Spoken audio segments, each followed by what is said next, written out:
மிக மோசமான சூழ்நிலை தமிழ்நாடு சென்று கொண்டிருக்கின்றது. அதனால மத்திய அரசு தலையிட்டு இதுக்கு முற்றுப்புள்ளி வைக்க வேண்டும் என்று நாங்கள் இருக்குது. இப்ப எலெக்ஷன் நடக்குது, எலெக்ஷன் அறிவிச்சிருக்கிறாங்க. அது வேண்டாங்க. கூட்டணி என்பது வேற, கொள்கை என்பது வேற. தமிழ்நாட்டில் இருக்கின்ற பல்வேறு பிரச்சனையை மாண்புமிகு உள்துறை அமைச்சருடைய கவனத்திற்கு கொண்டு வந்திருக்கிறோம். இன்றைக்கு பல்வேறு திட்டங்களுக்கு மத்திய அரசிடமிருந்து நிதி காலதாமதமாகிக் கொண்டிருக்கின்றது. அதை உடனடியாக விடுவிக்க வேண்டும் என்று வலியுறுத்துகின்றோம். அதேபோல பல்வேறு திட்டங்களுக்கு தேவையான நிதிகளையும் வழங்க வேண்டும் என்று வலியுறுத்துகின்றோம். அதில் குறிப்பாக Mahatma Gandhi national rural employment guarantee ஸ்கீமுக்கு மத்திய அரசிலிருந்து வர வேண்டிய நிலுவை உடனடியாக அதை வழங்க வேண்டும் என்றும், அதேபோல SSA திட்டத்தில் அந்த கல்வி திட்டத்தில் தமிழக அரசுக்கு விடுவிக்க வேண்டிய தொகையை உடனடியாக விடுவிக்க வேண்டும் என்றும், அதோடு தமிழகத்தில் தொடர்ந்து இருமொழி கொள்கை கடைபிடித்து வருகிறது, அதை தொடர வேண்டும் என்றும், நாடாளுமன்ற தொகுதி மறுசீரமைப்பை தமிழ்நாட்டிற்கு எந்த விதத்திலும் பாதிப்பு ஏற்படாத வண்ணம் அந்த மறுசீரமைப்பை நடத்த வேண்டும் என்றும், அதேபோல கோதாவரி காவிரி இணைப்பு திட்டத்தை விரைந்து செயல்படுத்த வேண்டும். தமிழ்நாடு நீர் பற்றாக்குறை மாநிலமாக இருக்கின்ற காரணத்திலே தொடர்ந்து தமிழ்நாட்டு மக்களுக்கு தேவை நீர் கிடைப்பதிலே சிக்கல் இருந்து கொண்டிருக்கின்றது.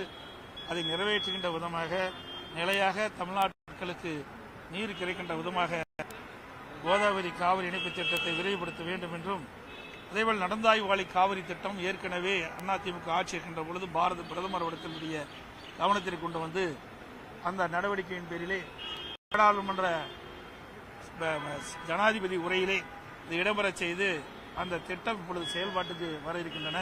அதற்கு தேவையான நிதியை முழுமை விடுவித்து நடந்தாய்வாளி காவிரி திட்டத்தை நிறைவேற்ற வேண்டும் என்றும், அதற்கு தேவையான நிதியை மத்திய அரசு விடுவிக்க வேண்டும் என்று வேண்டுகோள் விடுத்திருக்கின்றோம். அதேபோல காவிரி ஆற்றின் குறுக்கே மேகதாது அணை கட்டப்படுவதாக அடிக்கடி தமிழக அரசு செய்தி வெளியிடப்பட்டிருக்கின்றன.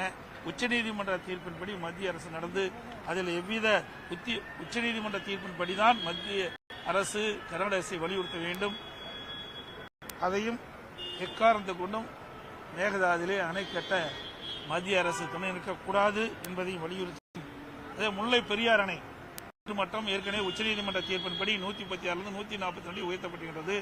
142 152 அடி முல்லை பெரியார் அணையுடைய நீர்மட்டத்தை உயர்த்துவதற்கு உச்சநீதிமன்றம் அளித்த தீர்ப்பின்படி அந்த அணையை பலப்படுத்த வேண்டும். அந்த பலப்படுத்துவதற்கு தேவையான நடவடிக்கை மேற்கொள்கின்ற பொழுது கேரளா தடையாக இருக்கின்றது.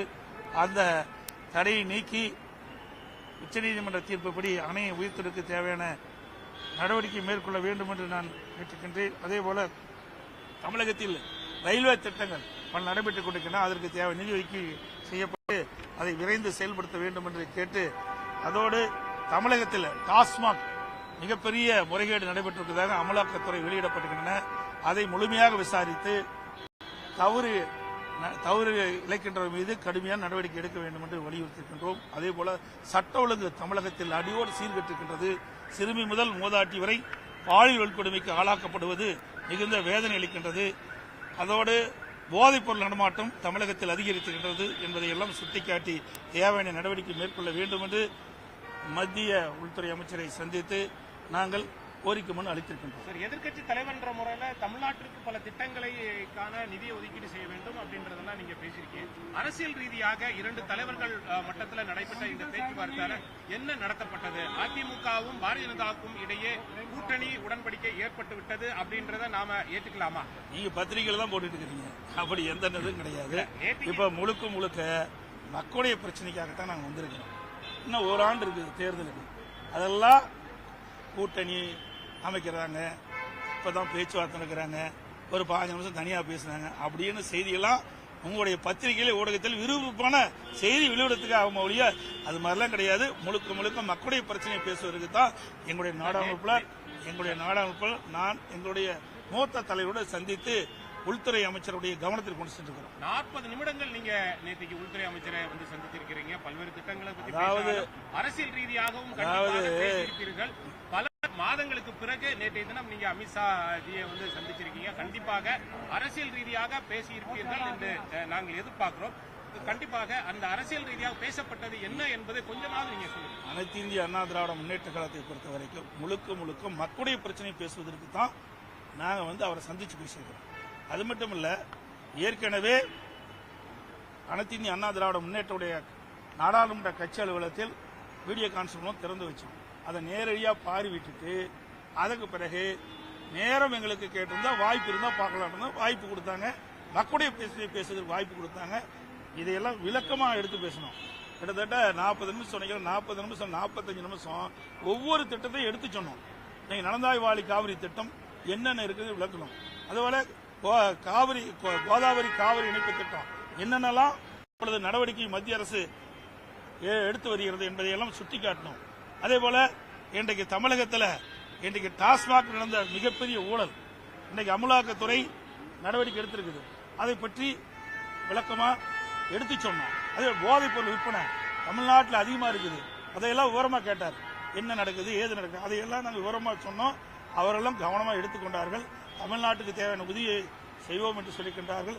அதே போல இந்த மிக மோசமான சூழ்நிலை தமிழ்நாடு சென்று கொண்டிருக்கின்றது. அதனால மத்திய அரசு தலையிட்டு இதுக்கு முற்றுப்புள்ளி வைக்க வேண்டும் என்று நாங்கள் கேட்டுக்கொண்டோம். ஏங்க இல்ல இருக்குது. இப்ப எலெக்ஷன் நடக்குது, எலெக்ஷன் அறிவிச்சிருக்காங்க. அது வேண்டாங்க. போன தடவை 2 எலெக்ஷன் நடந்தது.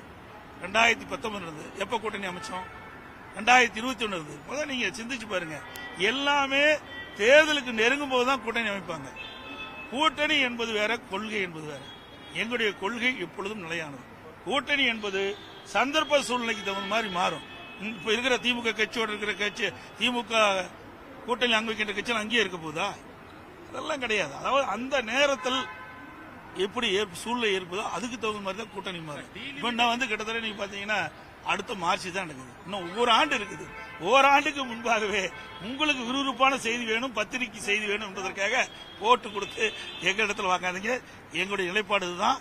தமிழ்நாட்டு மக்களுடைய பிரச்சனையை ஆளுங்கட்சியா இருந்தாலும் சரி, எதிர்கட்சியா இருந்தாலும் சரி, மக்களுடைய பிரச்சனையை முன்வைத்து மக்களுக்கு தேவையான பிரச்சனை தீர்ப்பு வைப்பதிலே முனைப்பாக இருக்கின்ற கட்சி அதிமுக கட்சி என்பதை தெரிவித்து அனைத்து ஊடகங்களுக்கும் பத்திரிகைகளுக்கும் நன்றி.